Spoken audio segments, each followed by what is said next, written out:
And I'm thrilled to welcome Romanita Hairston, our CEO, to our conversation today. Romanita, thank you so much for starting our day.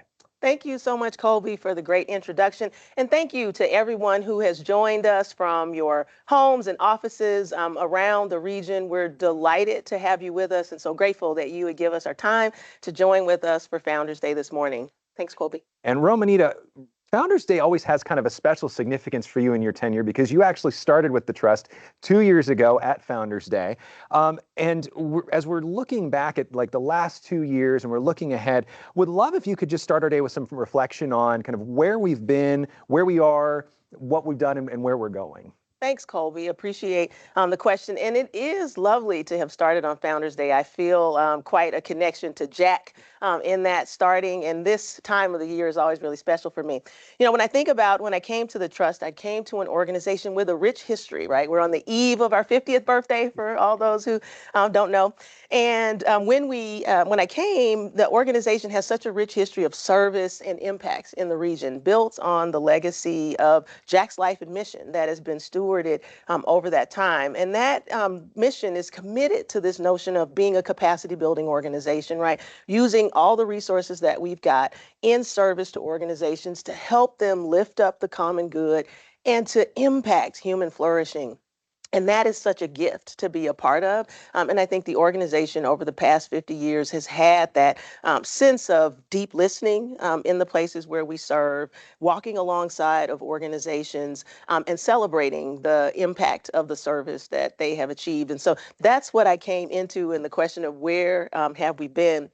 With regard to where we were then coming in, what we also realized is remembering 2022, I remember my speech from that Founders Day in the heat at the airfield. We were coming off of a pretty robust season, right, of nonprofits and organizations working really hard to be responsive to what was happening with the pandemic.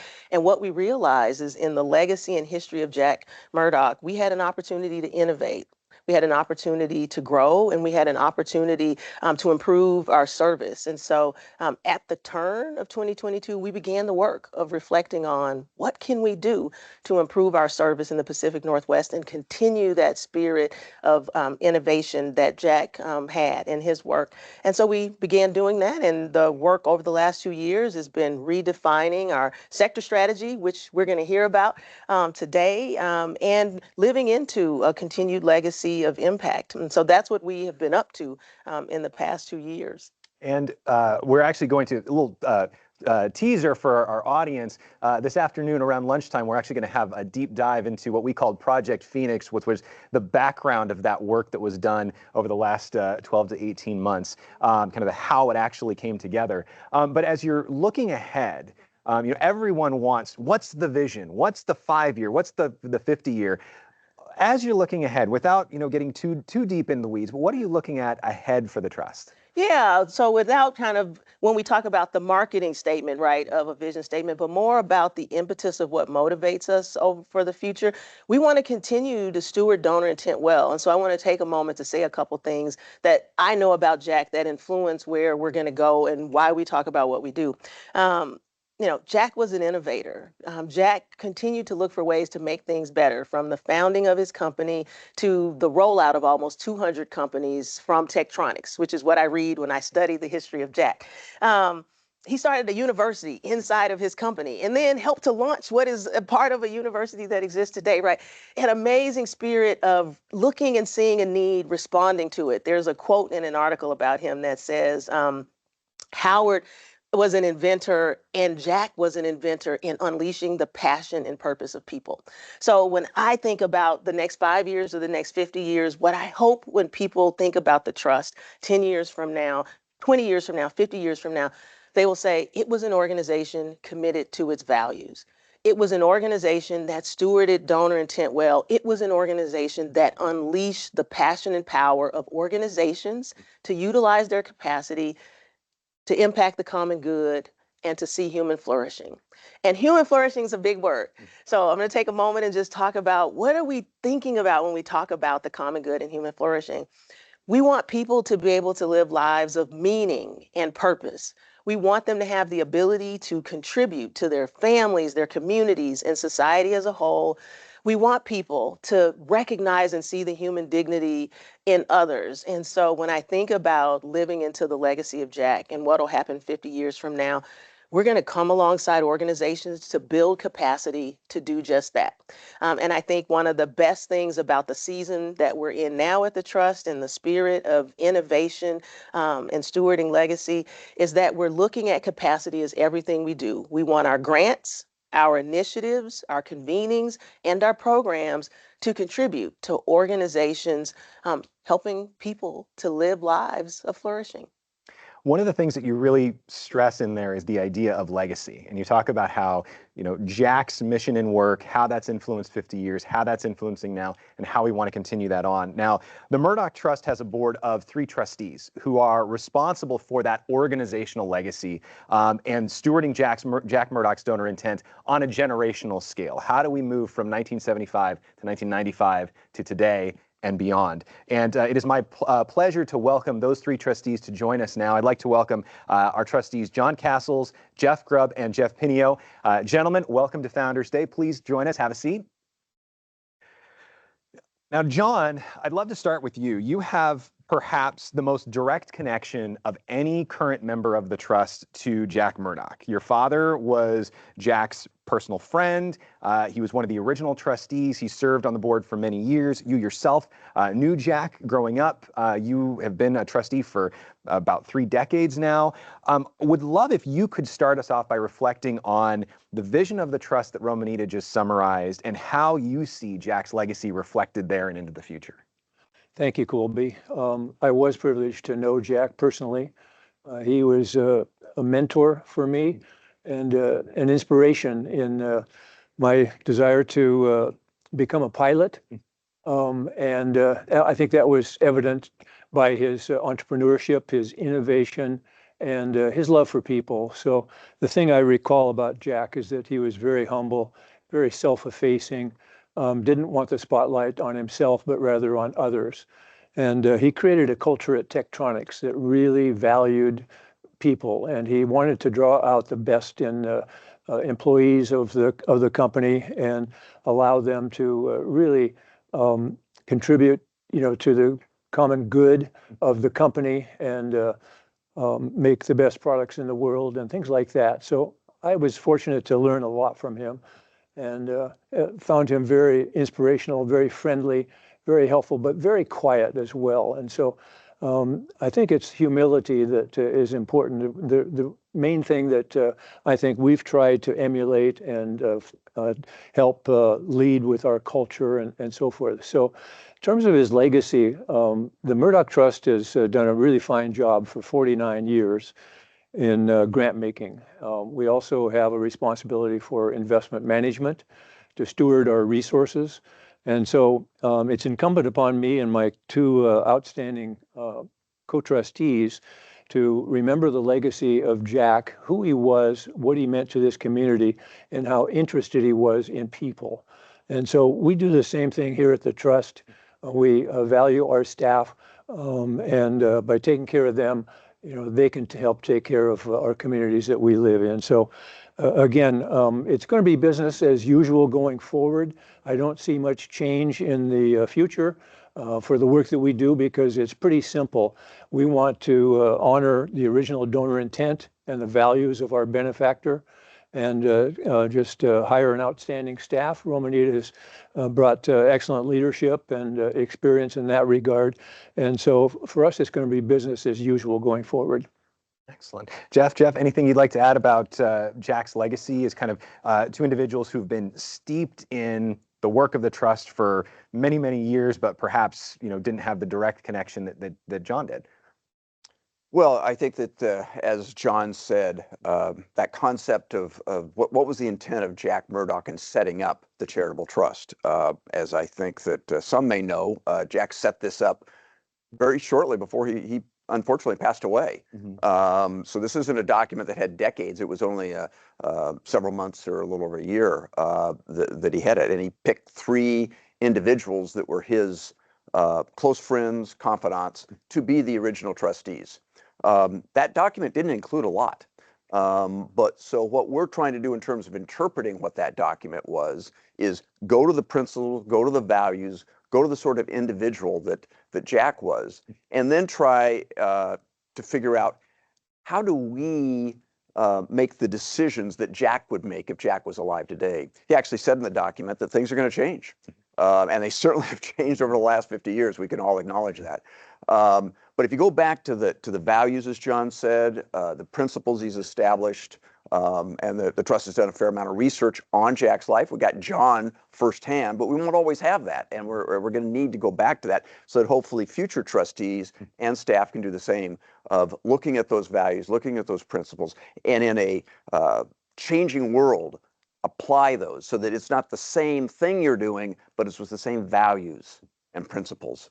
And that way we're gonna that'll be our guiding star. And that's so as John says, you know, it's business as usual from a values content. But as Romanita said, it's not business as usual for how we do it. We're in a very different world, right? And so in that different world, we have to adapt to that, and we've made those adaptations over the last 49 years, and we'll need to do it over the next 49 or 50 years as the world changes. There's new opportunities to continue that human flourishing, and it's the belief in the individual that John stated how he did it in Tektronix and in the community, and that we can strive for human flourishing as one of the principal values that Jack had. And it's our job to steward that as trustees. Very, very well said. Jeff Pinio, you joined the trust 2016. You had an illustrious career with several well-known brands in the Pacific Northwest. You worked with Alaska, Horizon Airlines, Pacific Continental Bank, many of which navigated some sort of significant transition during your tenure there. In your view, what has been the priority for the trust as we've navigated these transitions over the last, couple of years? As Romanita talked about, first there was, the COVID pandemic, which remade how we did work. And then we had speaking of our CEO, our benefactor, the pilot, we have an airplane tribute going overhead right now. Yeah, but how, in your view, what has been the priority for the trust as we've been navigating those transitions, particularly when it comes to maintaining that nonprofit focused lens that we hold? Yeah, thanks, Colby. Good morning, everybody. And yeah, sorry for the flyby there. It was right on schedule. So. No, it's been a privilege to be here these 7 or 8 years and to come into an organization that, like all organizations, is pretty accustomed to dealing with change. Any viable, thriving organization in the world today has to be really good at recognizing both the need to change and have the tools for how to respond. And the trust really has had that in its DNA for a long time.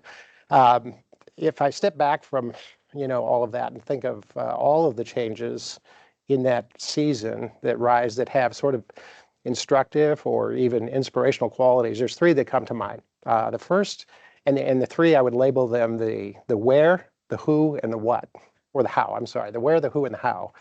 On the where, one of the first things we dealt with after my coming here was a conversation around our place, the offices that we'd occupied in downtown Vancouver for decades, and the invitation into a conversation about how the trust might become a vital part of an overall effort to renew the urban core of Vancouver. It wasn't a real estate play. It wasn't looking for better digs. It came from a place right at the center of the mission of the trust. How can we help be a partner in helping this community to flourish and be better? That led to conversations and planning that ultimately, manifest in this beautiful waterfront setting that we're now privileged to be a resident in, a small part of that whole thing. But if you look at where we're at today and you walk around, you'll see evidence of conversations that stem from the mission of the trust. What's unique and special about this place? What is it that we should be celebrating? Everything from the river systems that feed the Columbia and nourish the entire Northwest to the indigenous peoples that were all part of this story way before we came here. All of those things are evidenced in just a walk through the area that we have here. And then secondly, that translated into conversations even down to the design of the facility here and how we would use it. How can we purpose this in ways that will be of service to those that we're of service to? Make it an open and welcoming and hospitable place that's useful. So that's on the where. Then there was the who. Probably the one most people are most familiar with is our leadership transition here recently. And after 17 years, and a few years prior to that, Steve Moore announcing his intentions to retire, setting in motion a process that I think brought to the surface really the best of our DNA, which is to go first to the people affected by any change, to seek them out, to convene them, to listen to their perspectives on how this change is likely to impact their ability to promote flourishing in the Northwest. And for 3 months prior to even kicking off the search that resulted in Romanita being invited to join us, those listening sessions were just profound. We gathered people in person through surveys, et cetera. That feedback was really shaping to the profile that ultimately led to our selection of Romanita and to really, I think, what became the deciding question when we got down to a group of eminently qualified finalists, which is, given the direction the trust is heading, the needs of the constituents that we're going to be serving over the next decade, what are the skills, the gifts, the capabilities that our leadership will most need to have in order to fulfill that mission for their missions? And so that's the second. And then the last, I'd say, is in the how. Romanita will probably comment more on this when we get to Project Phoenix and things like that. But she accepted the invite, not just to come here, but to bring her full self into this picture, and to, both with respect and with an intelligent curiosity, put everything on the table in terms of how we conduct our business, and bring it back to the North Star question that governs all change, which is, how is the change we're considering here, or what changes are possible that will help us to essentially live into our mission more effectively, more expeditiously, and ultimately to the benefit of those that we serve, not just the organizations, but the people throughout the Northwest that they care for. Would love to reflect a little bit on that idea of change. And I do want to let our audience watching know that we are going to have some opportunity for some audience Q&A. So if you have questions for our trustees or for Romanita, please feel free to put those in the chat box. I would suggest, if you're asking if your organization is eligible for a grant, you can find that on our website. We're not going to be able to address that one by one here. But one of the things you talked about, you all really have touched on, is the innovation and how the world has changed over time. And it's fascinating if you look at the trust over the last 50 years, how much as an organization we've stayed the same and how much we've changed. I mean, if you think about 50 years ago, it was a team of 1 or 2 employees doing a handful of grants. They were using typewriters, rotary telephones. Now we're talking Microsoft Teams and AI. We have a team of 40 folks. We're doing nearly $100 million in grants every year. Would love for each of you to just take a moment and reflect on that overall trust legacy as we're approaching that 50th anniversary, looking ahead to the next 50 years. What is top of mind, and what would you hope emerges as we look ahead to the next 50 years? I think we'll start with you, John, then Jeff, and we'll end with Romanita. Well, Colby, as we just discussed, I think each one of us as trustees takes our stewardship responsibilities extremely well and value what Jack Murdock stood for. And the fact that he loved people, the fact that he was interested in their health and personal welfare. Jack was, as we have described, the quintessential entrepreneur, but he was keenly and deeply interested in the value of people. So Tektronix had a number of programs related to the welfare and the culture of taking care of people, taking care of their own staff and employees, and serving others through the products, that they made that were sold around the world. So we just want to emulate that in the work that we do, build a robust and strong culture here that values people, values their health and welfare, is a fun place to work, is very collegial, and things like that. So I think by keeping him uppermost in our mind, that we can value and maintain original donor intent. Remember the values and the ideals and the goals, the objectives that Jack stood for. And so as somebody, I think Jeff Pinio said, that's the North Star that we continue to be aware of and try to emulate. Jeff? Well, yeah, we mentioned before how technology, you mentioned going from typewriters to AI, a lot of different things in terms of technology. One area I'd like to focus on is that initial 91 million that came into the trust. needed to be stewarded. And trustees before us, and I believe also us, have stewarded that investment to really remarkable results. And the reason we're now giving, around $100 million a year is because of that stewardship over time. That 90 million is gone. I think the number is about 1.4 billion in grants over the 49 years. We might hit 1.5 billion by the end of the year. And we have about a $1.9 billion corpus that continues to be able to provide. And so while our focus is on human flourishing, our focus is on the grants, there's also been a vast change in how we invest that money, how we do it productively. And our investment team, both throughout the years, has just done an extraordinary job in doing that. And in our investments, we also can see impact from the way those investments are being done. We just heard yesterday about a company that's in one of our venture capitalists that came to join us here, that from the speech patterns can maybe detect things earlier than the medical system almost can, just through a speech pattern, including maybe something like suicide.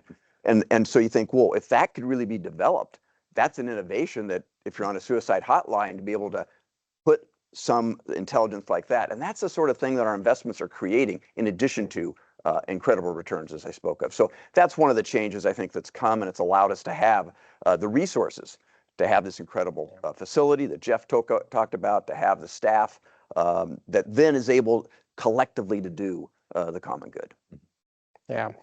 Of all the things that Jack stood for and was committed to, one of the most inspiring to me was his commitment to building the capacity of others around him, starting with his employees and teams, and being a pioneer in cultures that empowered and enabled people, and then throughout his community through his own service and philanthropy. And as I think about how that translates to our responsibility here, and what the evidence of our work will be, it will always be outside of us. I mean, I'm a visual person, so if I think of a tree, everything Jeff just talked about, would be at the taproot level, making sure that the trust itself is a healthy organization that's producing nutrients and resource that ultimately grow up to produce foliage, and the foliage really being the work of our partners throughout the Northwest, that is vibrant and healthy, flourishing, fruitful. And in ways that, the organizational definite or descriptions of might be in areas around their vitality, their creativity, their risk tolerance for taking and for placing bets for the common good, for the degree to which they are inclined to collaborate, to the degree that through our convenings and just the way we encourage the community, people come together more than push apart around big issues that we're all working hard to solve. I think that 5 and 10 years from now, if we check the dipstick of the effectiveness of our work, and we look out to that place, that's what I hope to see, is the evidence of sort of relational texture that translates into flourishing for the people that these organizations are so committed to serving. Thank you. Well, and just thank you all for those words. 3 words come to mind for me: innovation, sustainability, and value. And when I think about Jack's legacy, it is a legacy that is held together by 2 things. One is an incredible amount of innovation, and the other is its sustainability, in that he built a company that was built to last. And that has impacted the life of this region and individuals and families over decades. And in this organization, the Murdock Trust, is those of us who have joined since its founding, like those who joined Tektronix and the 200 companies that got developed. We're unleashing the power and the passion of the individuals who work here, the organizations that we support, and ultimately the children and the families and the communities that they impact. And I think we continue to work together in partnership with staff, sharing in that vision of evergreen donor intent. That's the way we talk about it, an enduring kind of value that is translated and interpreted and applied with integrity to today in a way that allows our staff, our communities, and our neighborhoods to flourish, which means delivering value. We want those who come and who partner with us, who get grants from us, and who we walk alongside with in these big and intractable issues to feel a level of value. And I think that's what Jack's company has delivered and continued to deliver over time, and why it still exists. And I think for the trust, in that same way, we want to deliver value day in and day out to those we serve and to one another. And I think if we do that, I think Jack will be smiling at what his resources and legacy has created in this region and beyond. These are such inspiring words and such a wonderful encapsulation of who Jack was and his work. As I mentioned, we've got a wonderful audience that's watching live. They're submitting some questions for us. There's still time if you'd like to submit a question for our trustees or for Romanita. Please feel free to do so in the Q&A box, but I want to make sure we get to a few of those before we wrap up our session today. We've talked a lot about Jack the businessman, Jack the entrepreneur. Folks would love to hear a little bit more about who he was as an individual. Like, what would we want people to know about Jack the person that maybe people don't know today? Well, along those lines, there are some interesting things that I was able to witness and learn about that people wouldn't know about Jack. One of which is that he was an avid swimmer. He enjoyed swimming for exercise. But another thing, he loved ice skating. And that's something we don't think about very much anymore, except for perhaps during Winter Olympics time. But and Jack loved to take friends fishing. He would fly them to some of his favorite lakes and streams in Canada and around the Pacific Northwest, the region that we choose today to provide grants in.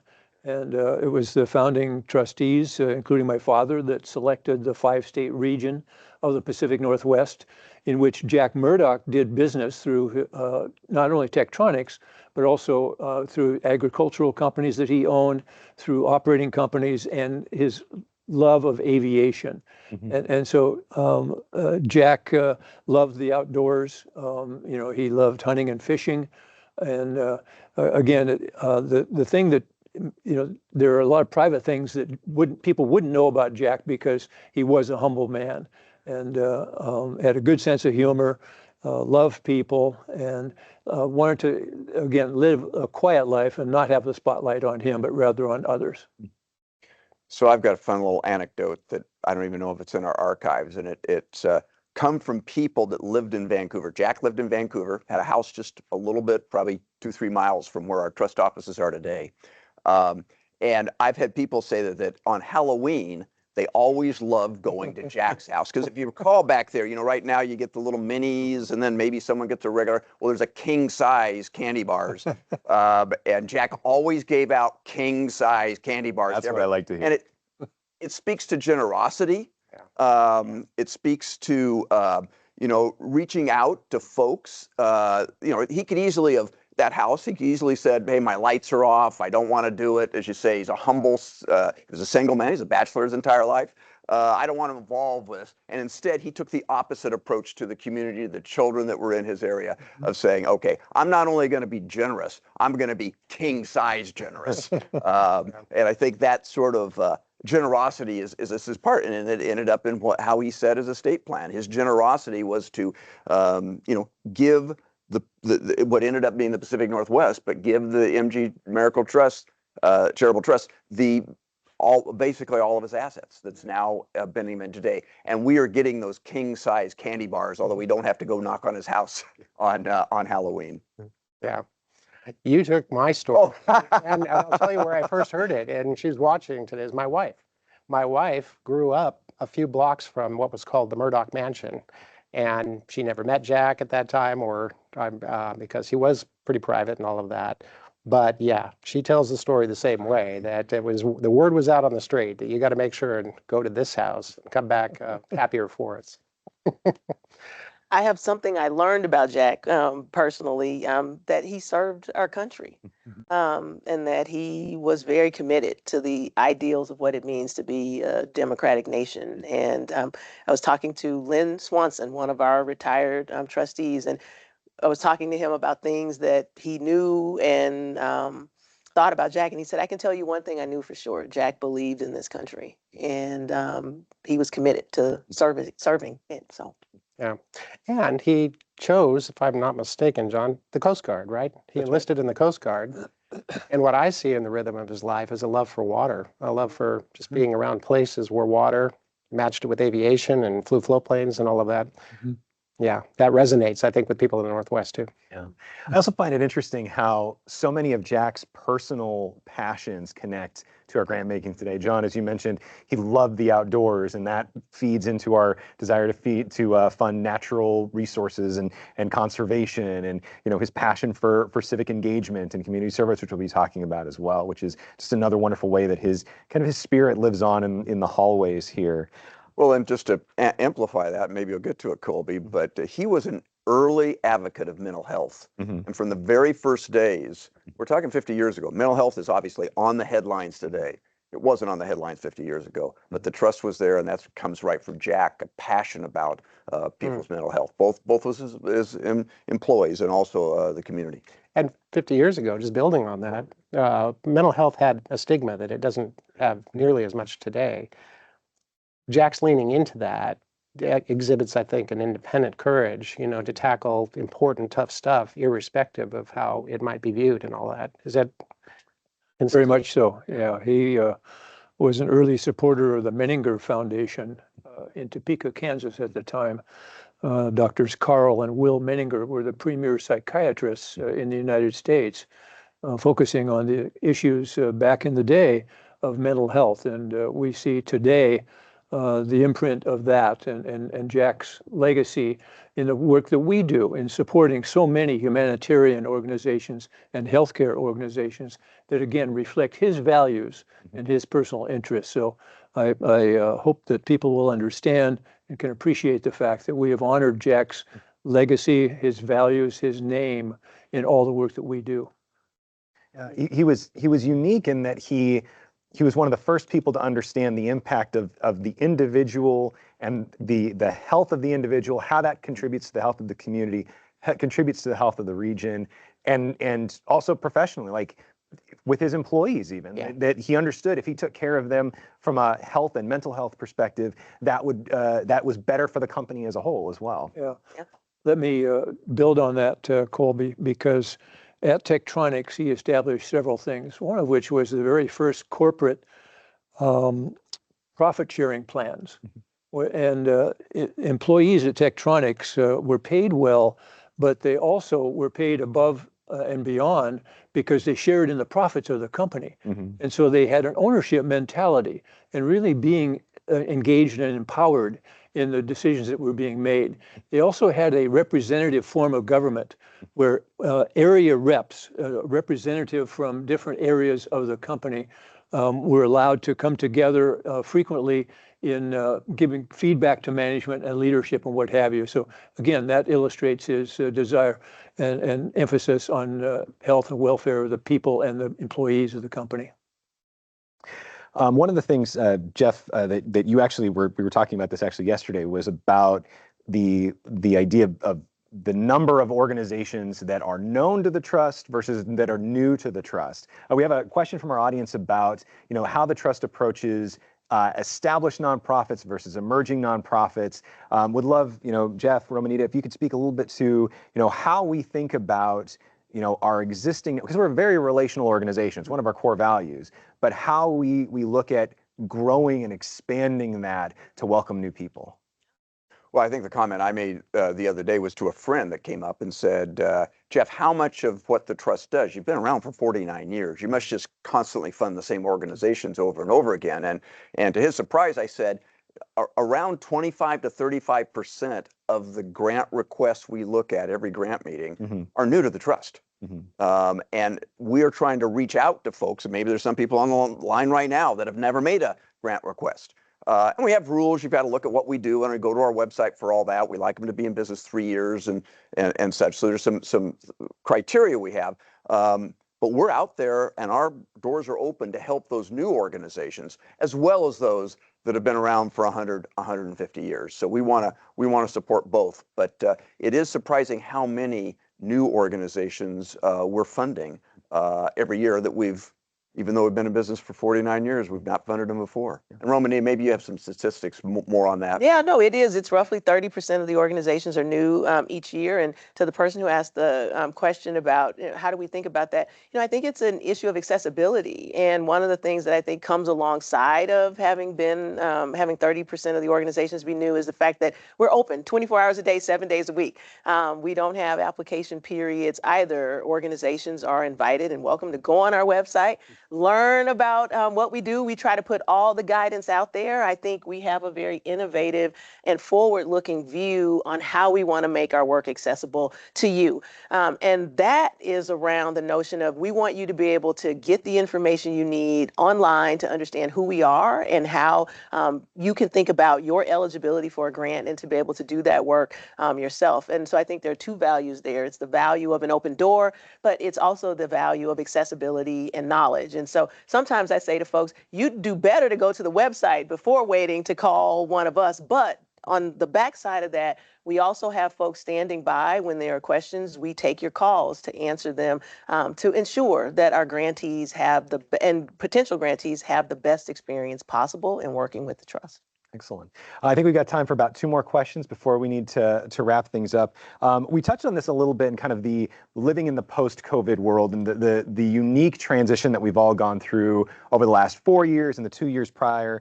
As we're all looking at ways to adapt to new ways of working, a member of our audience asked if the trust has made or is making any changes to our process or to incorporate those learnings, particularly when it comes to grant applications and so forth. We're going to cover that in a fair amount of detail in the Project Phoenix Fireside Chat, but I'm curious if, from your perspectives, anything from kind of a leadership viewpoint perspective that has come forward that's been a real win for the trust and kind of the way that we've evolved over the last 2 to 4 years. Yeah, well, I'll mention one and really give a lot of credit to trustees. Coming out of the period of COVID, the pandemic, and all of that, what that has entailed, and then the economic, realities of what happened there, for a foundation, there's a real moment of truth in determining how you think about your planning process going forward and whether you continue to make grants or whether you take a pause to stop making grants. And what I loved is the active dialogue between staff and trustees about how we managed and navigated that. And what I appreciate is a real focus on centering I'll use kind of business language, grantees, but really our customer. I think putting in the center of that, this notion that as we think about this turn, how do we think specifically about how to continue to center the needs of our grantees as we work through the processes of thinking about grant making and how we would improve it. And that resulted in a few times where we closed things down in order to ensure good service, but also a significant period where we continue to do what we always do in order to keep our grantees and our customer first. So.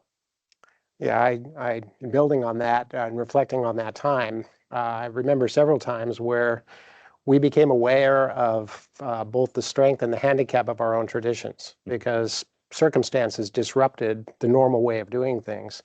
And it led to conversation that, led to, I think, intentionality around being resilient and open to, letting go of things we were comfortable with and comfortable ways of doing things for the sake of continuing, the process of serving those who are out doing exactly the same thing in their settings and working hard. So I think that there was some discovery in that, that, hey, we can do that. We're more resilient than maybe most 49-year-old organizations are. And I think bottling that and carrying that forward into a season where there's less external pressure to do that, that's one of the responsibilities of governance and trustees is to keep alive sort of that flame that brings both pressure and incentive on us to change in ways that benefit ultimately those that we serve. An anecdote and then a learning from that. First, the anecdote that it's a little bit inside baseball, but that's what this session's supposed to be. We had a retreat with our former CEO right before COVID. In fact, it was the last event at this particular facility before we were able to, because it was right that point in March. And we made a decision at that we were going to increase our giving, which has been around 5%. And I think we actually ended up with about an 8%. Yeah. So we were dramatically increasing our giving, saying, hey, a bunch of organizations are going to need a bunch of money. And it turned out at the end of the year, our assets came back up, so it wasn't 8%, but that was the intent. Get the money out when it's needed. And so that's kind of an interesting thing. And from that also then, to get that money out, we had to change how we did things, because normally we had 4 grant meetings a year. We looked at everything. So we started these weekly or monthly grant things, and now we're approving a number of the grant requests that would normally have to wait till the end of the quarter on a monthly basis. Yep. And so hopefully what that's doing, so that's a learning, hey, we can do this. We'll get answers back faster to grantees under our new system than our old system. So we're constantly trying to say, stretch ourselves into the ways we do things internally to help serve the common good and the grantees. One added thing I just remembering from that ties right into what you're saying is the sense of urgency that COVID imposed on all of us. You know, there was immediacy. It was, you know, we need it yesterday kind of attention.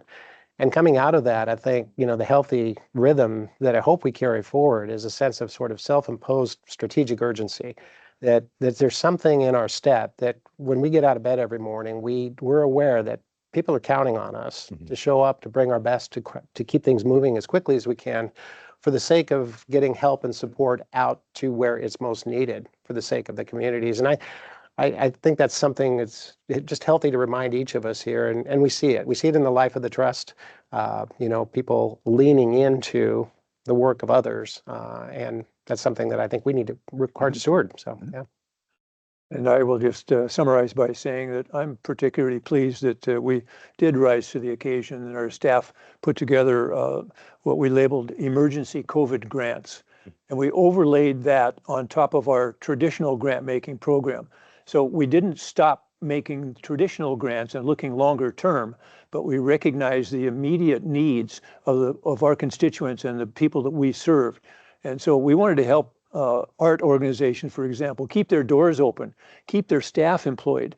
So we made unsolicited emergency COVID grants to organizations where you know, we could really help them and provide necessary resources in a very difficult time. So that was the response to the immediate, you know, and the paramount needs, but also to continue what we do best and look long term and to continue our traditional grant making program. Excellent. We've only got about a minute or two left before we need to wrap things up. I think this is a great question for us to wrap up on. When you look at the work of the Trust and those we serve, what has you most excited for the future? We'll go. I think it's all of those of you who are out there. One of the things you get when you work in philanthropy, which at its root is about the love of humanity, is an ability to see countless organizations. Every grant we review and look at, every program we deliver, every initiative that we get the pleasure and the gift of working on is the result of some group of people who have come together because they love humanity in some way, and they want to deliver their passion, their competence, and their skills and programs to better society for the purpose of vulnerable individuals, the unseen individuals, communities where thriving is possible. And that is a great gift. And every opportunity we get to read the stories that you all tell is an opportunity for us to be gifted with the gift of seeing how much love of humanity there is, and how much philanthropy is happening beyond what we do to what we all do collectively together in the region and beyond. And so it's a big thank you and also a big gift. I think one of the spots that I get most excited about is there's some real intractable problems we have out in society today. And as I see some of the scientific research grants that are dealing largely in the health and other areas, environment, and some of the things that they're able to do now that they weren't able to do 10, 15, 20 years ago. When I look at the use of some of the innovative technology that are addressing things like foster care in a whole new way, and hopefully someday we will have more foster care parents than foster care kids. Yeah. and ways in which you can maybe keep some of the kids that were ending up in foster care in the homes or with relatives and that. And so I see some innovations out there on what problems that have been around for decades. And we need some more innovations. We've got some great folks that are working on some of the homelessness. We all know about some of the drug problems that are in it and some of these innovations. And when you see those, not to say that we don't need the others, we still need the other organizations, but those are, I think, some of the ones that you get most excited where you say, something's happening that maybe the problem that happens today will not be the problem happening 15 years ago, that we can actually make great progress in that area. Yeah. I got to build on that because we are living in times and in a region that has more than its share of what many would call intractable problems. And many run from those problems, or the problems themselves create people to run from each other. What's inspiring to me is we have the privilege of working within an ecosystem of people who do just the opposite, who are smart, super smart, intelligent, and recognize both the nature of the intractable issues and the implications of not dealing with them, and then are inspired and motivated to run toward those issues with great acumen, with great inspiration, with great toolboxes of collaboration. And I think just the privilege of being a part, of an ecosystem and playing a small part in helping to encourage, to nurture, to nourish their work is probably the most inspiring thing to me.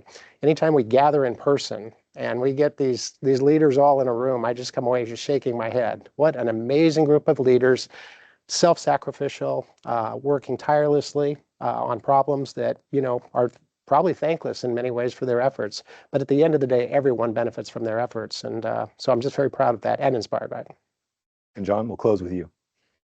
Well, I think it's been said by my colleagues, we exist to serve organizations that serve people. And the Pacific Northwest is an interesting ecosystem, a little bit different than the rest of the country in some respects. The great outdoors, the love of environment, and recreational opportunities and things like that. And so, we exist to provide grants that help organizations that serve people. And we plan to continue that into the future. And we just think that's a reflection of our benefactor. Excellent. Thank you all so much for your time today. We do need to wrap up our time today. If you were interested in learning more about some of those grants and some of the work that the Trust is doing, you can see our annual report, which actually went live today on our website, murdocktrust.org/annual report. In the meantime, we would love for you to share today's recording with your networks when it is published next week. And in the meantime, we thank you for tuning in and have a happy Founders Day. Thank you.